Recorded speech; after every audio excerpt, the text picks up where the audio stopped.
For what feels like an eternity, Israel has been sounding the alarm about Iran. Think about it. Since 1995, Israeli Prime Minister Benjamin Netanyahu has been telling the world that Iran is just a few short steps away from getting a nuclear bomb. That's nearly 30 years of warnings. He's held up charts at the United Nations, given dramatic speeches, and consistently painted a picture of imminent doom.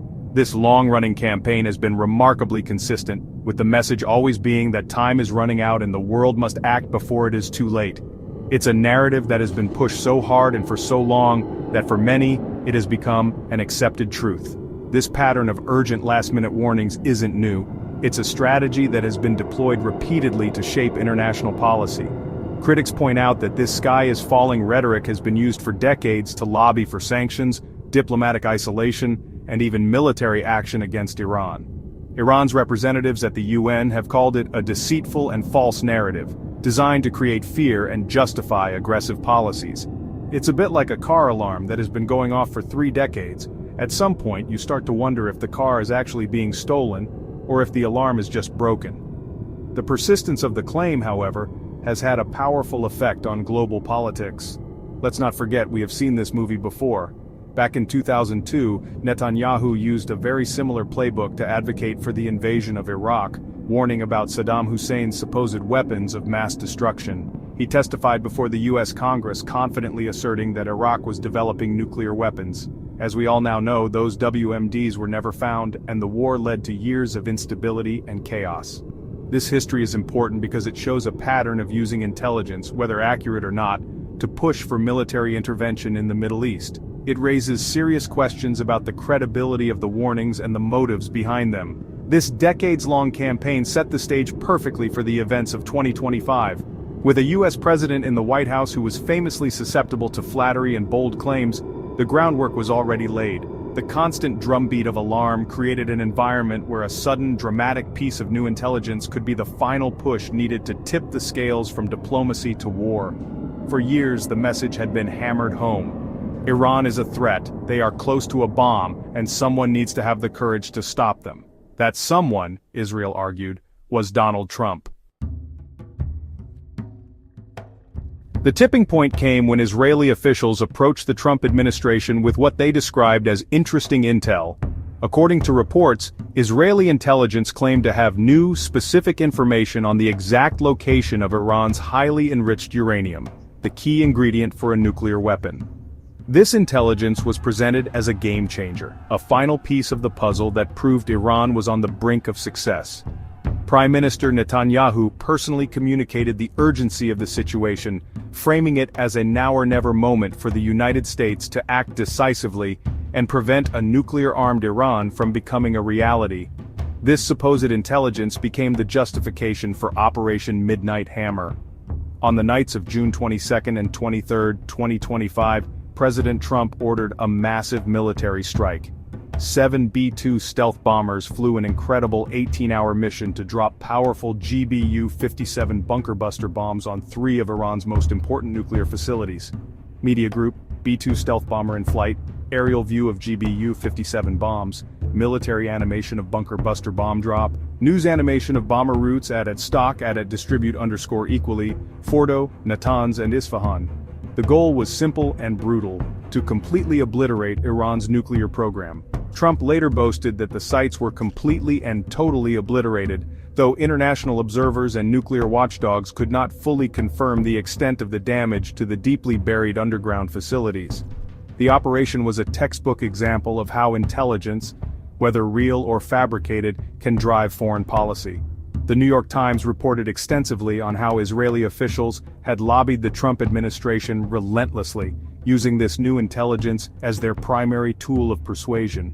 Iran immediately cried foul, accusing Israel of manufacturing an absurd pretext to drag the United States into another devastating and costly war in the region. They argued that the strikes were a flagrant breach of international law, designed not to prevent a nuclear threat but to serve Israel's own strategic interest by crippling its greatest regional rival.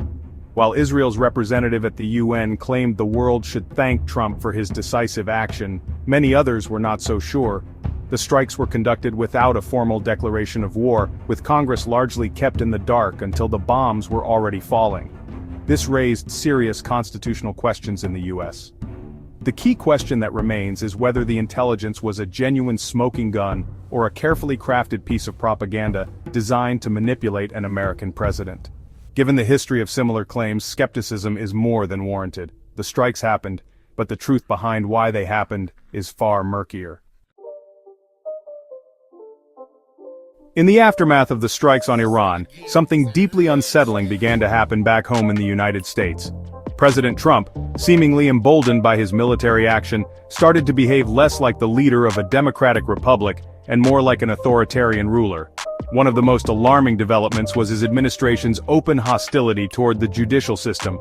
Trump publicly attacked and vilified judges who issued rulings that went against his policies, labeling them enemies of the state. This rhetoric was followed by concrete actions, including efforts to support the detention of judges, a move that strikes at the very heart of an independent judiciary. The free press, a cornerstone of any healthy democracy, also came under sustained assault. For years, Trump had called journalists the enemy of the people, but after the Iran strikes, his administration escalated its campaign to control the narrative. Press access to the White House was severely restricted, and the credentials of reporters who published critical stories were revoked. More disturbingly, the Justice Department began using espionage laws to prosecute journalists, a tactic typically reserved for spies, not reporters doing their jobs. This created a chilling effect, intimidating news organizations and making it harder for the public to get unbiased information. Furthermore, the administration turned its power against its political rivals. In a move that shocked legal scholars and international observers, Trump's Justice Department launched a series of high-profile criminal investigations into prominent Democratic leaders. These investigations were widely viewed as politically motivated, designed to neutralize opposition and silence dissent. Several Democrats were detained on charges that many believed were baseless, sending a clear message that challenging the president could come with severe personal consequences. This use of the legal system as a political weapon is a classic tactic of authoritarian regimes around the world. These actions, undermining the courts, attacking the press and jailing political opponents, are not the signs of a functioning democracy. They are, in fact, textbook examples of a slide toward dictatorship. Legal experts and human rights organizations warned that these moves were eroding the fundamental norms and institutions that protect American freedom. By framing dissent as treason and consolidating power within the executive branch, Trump was transforming the presidency. The strikes on Iran were not just a foreign policy event, they became a catalyst for an assault on democracy itself within the United States. When we connect the dots, a deeply troubling picture emerges. On one hand, you have a foreign power, Israel, that has spent 3 decades pushing a single urgent narrative about Iran. They successfully lobbied a US president who was uniquely receptive to their message, convincing him to launch a major military operation based on interesting intel that remains unverified by the public. This raises profound questions about the integrity of the decision-making process and the extent to which American foreign policy can be influenced or even manipulated by the strategic interests of another nation. It's a scenario where an ally's agenda may have led the US into a conflict with enormous consequences. On the other hand, we see the president who ordered those strikes using the event to justify an alarming consolidation of power at home. The very act of bypassing Congress to bomb another country was a significant expansion of executive authority, but it didn't stop there. The subsequent attacks on the judiciary, the press, and political opponents demonstrated a clear disregard for the checks and balances that are essential to a democracy.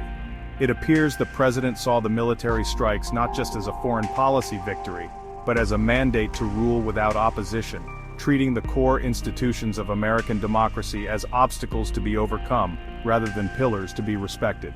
The danger here is twofold. First, there is the risk of the United States being drawn into endless conflicts based on the intelligence and persuasion of its allies, without a full and transparent debate. The wag the dog scenario, where a foreign crisis is used for domestic political gain or at the behest of another country, becomes a real and present danger. This compromises American sovereignty and puts U.S. lives and resources on the line for reasons that may not serve the American people's best interests. It makes the nation a tool for others' ambitions rather than the master of its own fate. Ultimately, the story of the 2025 Iran strikes is about more than just bombs and geopolitics. It is a cautionary tale about how easily democratic principles can be eroded, both from external influence and from within. When a leader believes they can act unilaterally on the world stage, it is a short step to believing they can act without constraint at home. The alleged Israeli deception and Trump's subsequent power grab are two sides of the same coin, revealing a fragility in the democratic system that should concern everyone. Losing a democracy doesn't always happen with a loud bang. Sometimes it happens with a whisper of interesting intel and the slow, quiet dismantling of its foundations.